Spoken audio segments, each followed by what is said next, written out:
വാട്സാപ്പിൽ രാവിലെ തന്നെ ഒരു മെസ്സേജ് കണ്ടു, എടാ ഒരു ബൊക്കെ സെറ്റ് ആക്കി തരുമെന്ന് ചോദിച്ചു. എന്റെ അത്രയും നല്ലൊരു ഫ്രണ്ട് ആയതിനെ കൊണ്ട് തന്നെ നോ പറയാൻ പറ്റി. ബട്ട് എങ്ങനെ ചെയ്യുന്ന ഒരു ഐഡിയ ഉണ്ടായിരുന്നില്ല, ആകെ കൺഫ്യൂഷൻ ആയിരുന്നു. ബിക്കോസ് എന്റെ കയ്യിൽ ഒരു മെറ്റീരിയൽ ഉണ്ടായിരുന്നില്ല. അത് മാത്രമല്ല ഓഫീസിൽ പോകേണ്ട ടൈം ആയിട്ടുണ്ട്, പിന്നെ എങ്ങനെ ചെയ്യാനാണ്. എന്തായാലും ചെക്കൻ ഒരു കാര്യം പറഞ്ഞല്ലേ, വരുന്നിടത്ത് വെച്ച് കാണാച്ചിട്ട് അതങ്ങ് ഏറ്റു. ക്രാഫ്റ്റ് ആൻഡ് ആർട്ടിന്റെ മെറ്റീരിയൽസ് ഒക്കെ ഞാൻ ഏറ്റവും കൂടുതൽ പർച്ചേസ് ചെയ്യുന്ന ഒരു ഷോപ്പാണ് കുന്നമ്പുറത്തുള്ള crafty moments art and craft store എന്ന് പറഞ്ഞ ഷോപ്പ്. അവർക്ക് ജസ്റ്റ് വിളിച്ചിട്ട് കാര്യം, ഒരുപാട് മെറ്റീരിയൽസ് അവിടെ അവൈലബിൾ ആണ്. ക്രാഫ്റ്റ് ആൻഡ് ആർട്ട് ഇഷ്ടപ്പെടുന്ന ആളുകളാണെങ്കിൽ എന്താണെങ്കിലും ഷോപ്പിൽ നിന്ന് വിസിറ്റ് ചെയ്യണം.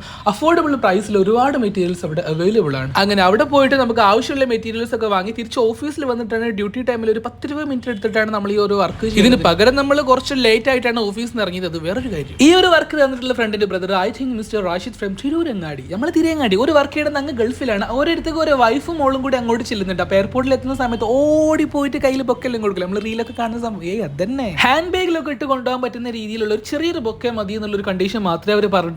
നമ്മൾ ചെയ്തിട്ടുള്ള വർക്ക് കടലും കടന്ന് അങ്ങോട്ട് എത്താന്ന് പറഞ്ഞാൽ ഭയങ്കര സന്തോഷമുള്ള കാര്യം തന്നെയല്ലേ. So I was waiting for that video. But ആകെപ്പാട് പ്ലാനിങ്സ് ഒക്കെ മൂഞ്ചി പോയി. കാരണം അവർ പോയിട്ടുണ്ടായിരുന്ന ഫ്ലൈറ്റ് എയർ ഇന്ത്യൻ ആയിരുന്നു. 12 മണിക്കൂർ ലേറ്റ് ആയി. അത്രയും ടൈം അതിനെ കൊണ്ട് ആ ബൊക്കെല്ലാം കൊടുക്കാണ്ടായിരുന്ന മോള് ആകെ ടയർഡ് ആയിട്ടുണ്ടായിരുന്നു. പിന്നെ ഒരു ഫോണിലെ ചാർജും തീർന്നു. സോ വീഡിയോ ഒന്നും എടുക്കാൻ പറ്റിയിട്ടുണ്ട്. എന്നാൽ ബൊക്കെല്ലാം കൊടുത്ത് പരസ്പരം ഒരു ഹാപ്പിനെസ് ഒക്കെ ഷെയർ ചെയ്തു അറിഞ്ഞതിൽ സന്തോഷം. വീഡിയോ എടുക്കാൻ പറ്റാതില്ല, ചെറിയ വിഷമം ഉണ്ടെങ്കിലും അതൊന്നും കുഴപ്പമില്ല. ഈ ഫോണും വീഡിയോ ഒക്കെ ഇപ്പൊ സോ തിങ്ക് പോസിറ്റീവ്. എന്നാൽ എയർ ഇന്ത്യ ചെയ്തത് വല്ലാത്ത ചെയ്തായി പോയി.